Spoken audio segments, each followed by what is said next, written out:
to another episode of Ravings and Cravings on 14 WILI and 95.3 FM. Ravings and Cravings is brought to you by Elm Package Store and Tony's Pizza. Beginning of this show, doing all that stuff. This is Ruth Artuning Allenbaugh, yes, otherwise known as Ravings and Cravings. Happy to be with you here tonight. Thanks to Elm Package Store as well as Tony's Pizza for sponsoring the show. Thank you to Matt Rupar for always making us sound good. Oh, and look good too. So, looks are really, they are kind of important. So thank you so much, Matt. I am here in the studio here with Aimee Merkle, who is a baker and pastry chef.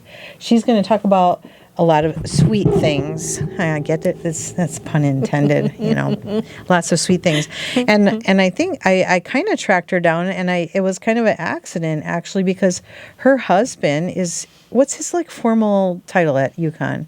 He's the bakery manager. He's the bakery manager at UConn, and you are creating things for Good Times Coffee House right here in romantic Willimantic. and so I was raving about some of the things there, and somehow I figured out that you were married to that guy at UConn. Yeah. Where'd you guys find each other? Mohegan Sun. And what were you doing at Mohegan Sun? He was a pastry chef there, and I was a master pastry cook. So you're a master. Ooh. Well, and for those of you who are listening to the radio, you won't be able to see these things, but I would encourage you to watch things on the WILI YouTube channel, because Aimee has brought in some just gorgeous things. And every time, it's like we have this white paper cardboard box, and every time I lift the lid, you can you can smell it, and we're gonna let you see what the things look like. So we're gonna hand things off to Matt, and he'll show people what they look like. So, Aimee, tell me about when you got started making pastries. What was your inspiration? I just always liked to bake at home, and I started at Mohegan Sun, and when I first started there, my first 6 months, I was in the employee cafeteria, but I worked third shift, and the bakery was right down the hall from us, and they were always shorthanded, and they would come and ask if anybody could come and help, and nobody else wanted to go help. But you're the only one I was raising, like, I'll help. You're the only one raising your hand, huh? Yes. So what were you making in those days? When was that? How long ago was that? Oh, God. Yeah, that was in 98. So it was third shift. So that was all the breakfast pastries, all the muffins and scones and Danish. Yeah. Ah, okay. Yeah. And was it kind of on the job kind of training? Yes. Yep. I've learned pretty much everything on the job, which is nice. I saved a lot of money from college. That's awesome. Had a lot of different people, taught me a lot of different things. A couple of the chefs had very different ways of teaching. Yeah, I hear that. I play the piano, and when I spent a month in Armenia for a musical Armenia project, the teacher I had was teaching me everything that I never did before. Everything was different. Yeah. All the technique, everything. So in a way, I feel like there's a little bit of a parallel. Everybody has a different way of teaching. Everybody has a different way of unpacking, how you do a certain thing. And then what do you make something your own? You figure out what works for you type of thing? Yeah. One of the chefs, he liked to just write down ingredients and amounts and put it on a paper and put it in front of you. And he'd say, figure it out. I'll be back. And if you were the type of person that said, wait, what is this? He'd be like, I'm not teaching you because you don't want to know. You don't want to learn. And so I was just like, okay. So you're not taking the initiative. That was his theory. With you. Yep. If you didn't want to have initiative, then he wasn't wasting his time. So and I was always like, bring me more. Okay, so apparently, Aimee, you made the cut, right?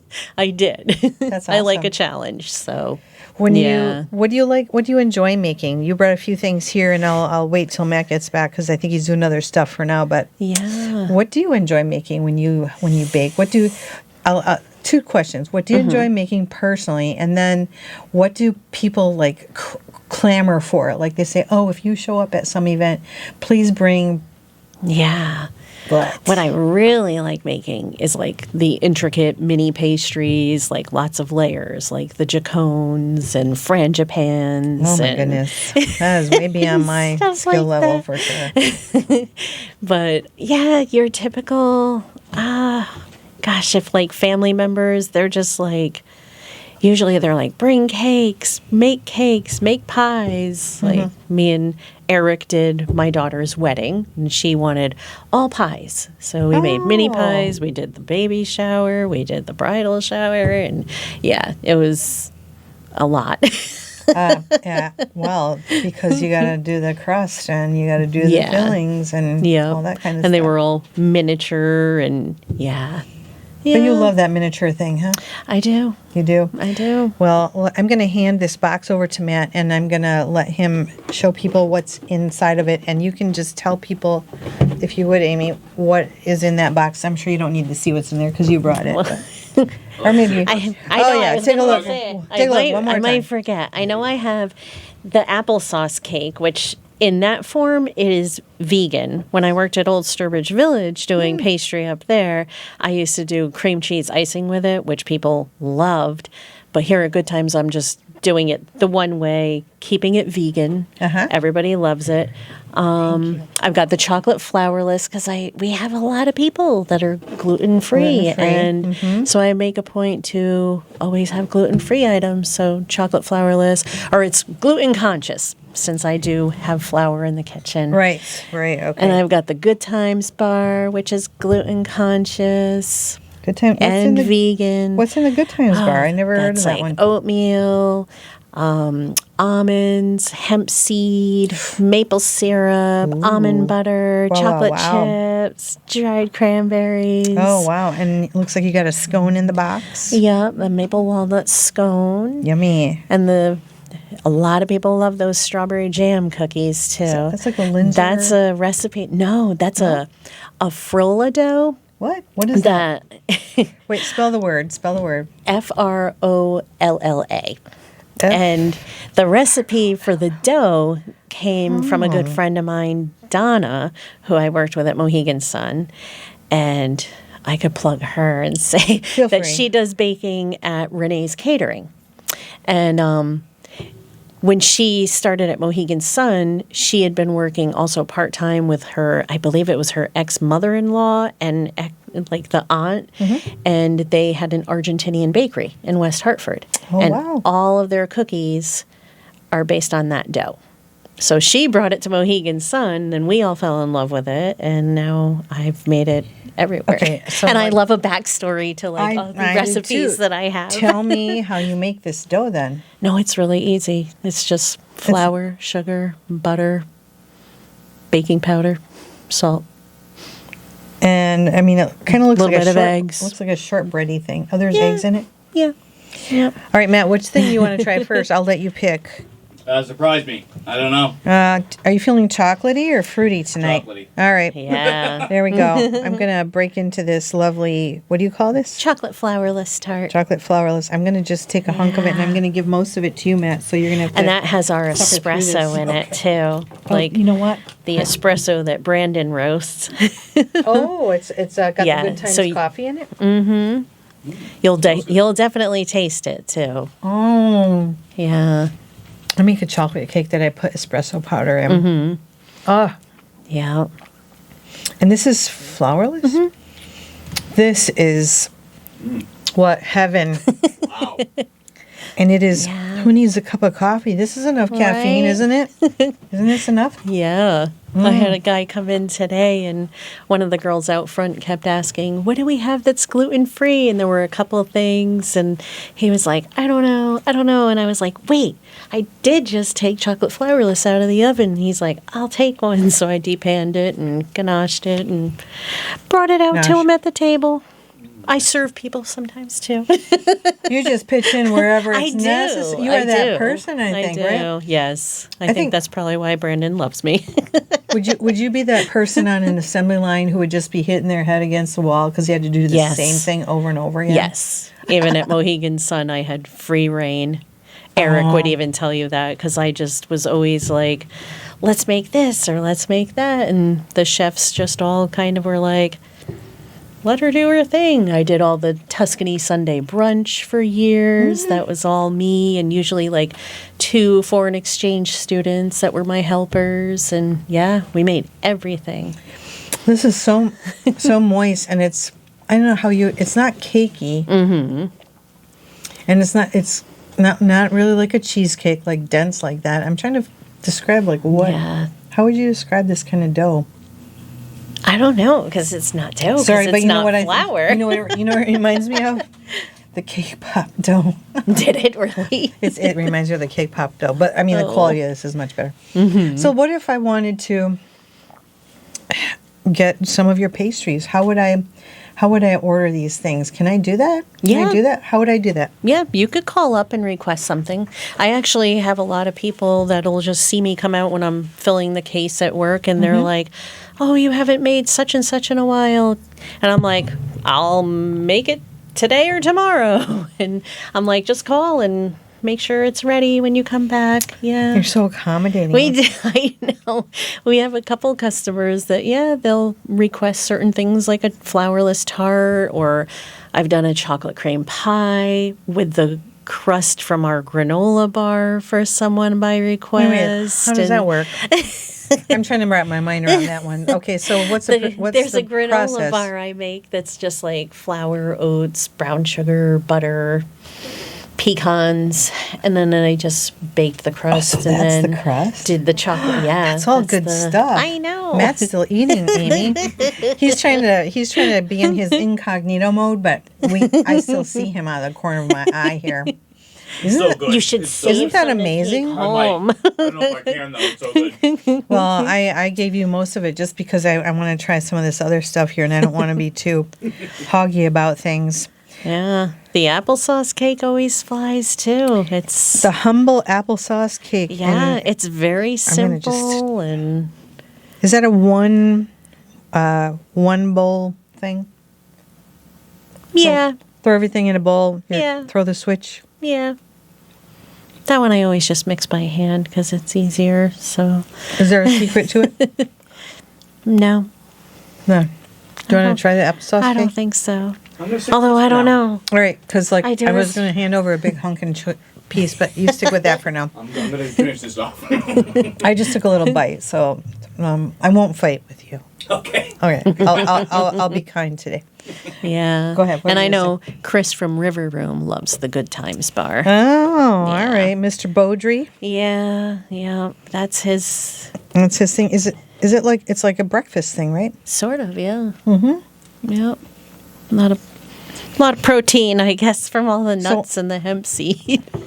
That's great. So are these recipes, these creations, are they things you've thought up, or where'd they come from? Some of them I thought up. Sometimes it's, acquired recipes like the frolla. But then I've also taken that dough and I can use it as a base for a pecan pie or, I forget. I don't know. I've used it in so many different variations. Just it's a good crust. This one I came across in a vegan cookbook that I have at home, and I've just tweaked it a little And for what the do you- Good Times bar. Okay, and that's what it's called, Good Times Bar. I named it that. I mean, Since that's fine. It's very hearty. I mean, there are a lot of. Is it quick? Do you use quick or the old fashioned. The old fashioned. Yeah. Yeah. And why do you use the old fashioned as opposed to quick oats on something like that? Is there a reason why, or? No, I think the quick oats are more chewy, to be honest. Okay. Yeah. And then I slow just ones? toast them too, so that they're Oh, really? yeah. Oh, Yeah. see, I wouldn't have thought of doing that. No, that's a good idea to toast your oatmeal. Yeah. It brings out a more nutty flavor. And like, I started doing it at home because years ago I found out, this will blow your mind. I am allergic to flour in the raw.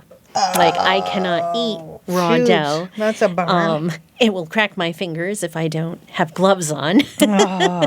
So, and when dumping bags, I have to like wave the dust away from me. Oh my goodness. Have an EpiPen for that, but oats as well. Yeah, it was like flour, oats, corn. Yeah, so I started toasting oats because, like, if you want overnight oats or something like this, they're raw if they're not toasted. So, What a great idea. And then yeah. with toasted oats, you can make your own oat flour with that, can't you? Yeah, I do. Yep. So it tastes I'm more. trying to remember, what recipe do I Ready. use oat flour for there? Oh, it was just there. Oh, I make a chocolate peanut butter brownie that is vegan and gluten-free there, and I make the oat flour. Yeah. Well, that just changed my baking life right there. Because Yeah. Put it in a blender and make your own. I always believe that anything that there's nuts in, that they should always be toasted before you use them. Mm-hmm. But I never thought of the oatmeal thing. Yeah. Yeah. Do they do overnight oats there No, at Good Times? No. not yet. That would be lovely in little mason jars, and put your Yeah. whatever kind of milk. Yeah, I dairy make or the not. granola there too. All right, Brandon, are you listening? This is your message from Aimee. So let's do the plug for Good Times Coffee House, where you can get your things. It's located at 1548 Main Street in Willimantic. So you have to come to Willimantic for this. It is worth the trip. It's across the street from the motor vehicle department and Papa's Pizza, which is also a great place to eat at. But if you have a long line at motor vehicle, Yeah. just cross that street, and it'll make you happier to have stopped at Good Right. Time, because motor vehicle can sometimes be a frustrating thing. Yeah. Yeah. All right. Well, I tried the Good Times bar. I took off a little piece of the scone, which is really lovely, crunchy, crusty. Yeah. I'm a frosting freak. I would just douse that in more frosting because I love the maple. Yeah. And we're shocked. Like, people, I don't know, when I started making scones there, everybody was like, we never knew people like scones. And Brandon jokes around half the time that we should call it like Good Times Coffee and Scone Shop, because Are there that many people who- we sell that many scones. See, I wouldn't- want to say, I wouldn't I think think because so. I keep I wouldn't. track of what I make every Yeah. week, and I think we probably sell at least 100 scones a week. Yeah. I don't gravitate. Which is weird because you wouldn't think. I know. Yeah. I personally wouldn't gravitate to scones, personally. They're kind of Yeah. run of the mill. I'd rather go for your Frola something or another, Yeah. or this breakfast thing that would stick with me longer. Yeah. Definitely would do that. I'm going to Yeah. try this thing. Are you ready for another thing, Matt? No, I'm Oh, you're done? Are you done? really full. I'm going to give this to you so you can get a close-up of it, because it's just really pretty. So I'm going to hand that off to Matt. It's, what is that, like a 2.5 by 2.5 square Yeah. type of cookie? And what's the filling in it? Strawberry jam.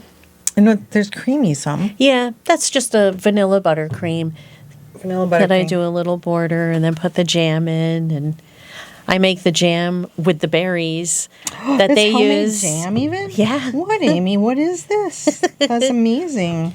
Yeah, I use the berries that they use to make the syrup. We're very good at like low waste. Mm-hmm. Yeah. Wow, the jam is really very strawberry-ish. I can't speak. I'm sorry. And the cookie is it's got a very interesting Yeah. consistency, huh? Yeah. Yeah. How would you describe it? I think it's a lighter texture. It's not it's not chewy. Right. It's not a sugar cookie. No. It's not because it's thicker and it must hold up to Yes. cutting it in shapes. Yeah. Yeah. And it's almost And kind that too is most doughs, a lot of them you can't rework. You know how they get tough if you've already rolled it, You already cut put it. flour in it. Then you're like, it's killing it and making it tough like pie dough. But this one, you can use every bit of that dough. Just keep working Wow. it, which is beautiful. Because when I work for someone, I'm like, I don't want to waste your money on something that's going to have a lot of waste. Like I did do pies a couple times there, and I'm like, I feel bad because we're throwing away so much dough because of the scraps that can't be reused. Oh, you just put butter on them and sugar and cinnamon and roll Well, we them were out. doing that and we were eating them because how do you sell them? Because they're ugly. Give them to kids. Get free We do snack have a for lot the of kids. dogs that get treats in there, which I make the dog treats there too for all our well, little friends. to be a dog and go to oh good my times. God, we love them. What's your dream, Aimee? What's coming up for you? What's your dream? What, as far as what to bake next? No. Or You were telling me something before we started. It was something about some kind of oh, business I'm researching a cottage law just because I've had a lot of people ask me. Even some of my coworkers they're like, "Can you do something for me?" And I'm thinking, I don't know. I like to do things on the up and up. I'm not going to be running anything out of my house without all the permits, because God right. forbid. Yeah. Did you think of a name at all by any chance? Yeah, I have. It would be Aimee's Petite Treats. Aimee's Petite Treats. All right. So I had actually started thinking it too. Before I ever went to Good Times, I was like, do I find somewhere close to home, or do I go down by EB and be like with the food truck people, but not necessarily start with a truck? So, yeah. Oh, that's a game changer. Because I've had a lot of people like in my family that have worked at EB. Me and my ex-husband had a house that was right there, and it's like, oh, wow. there's a lot of foot traffic. Mm-hmm. Yeah. I've even told Brandon, send a coffee truck down there. Well, you know what? I bet if you went to campus at UConn. True. Oh. Yeah. Who does it? I mean, there is a cookie place up there. I know that it's open till 2 a.m., but your goods pale. Those cookies pale in comparison to what you are pumping out here. This is everything's amazing. scratch made, so I have a lot of respect for Scratch. Scratch is the only way to go. Yeah. Well, you are one amazing woman, and I try. I highly request. I'm going to close the box now and walk away because I could just eat all this. My time is up here for Ravings and Cravings. Thank you so much for being with me today. It was a sweet time. This is Ruth Hartunian Allenbaugh signing off here. Ravings and Cravings on Good Company, WILI.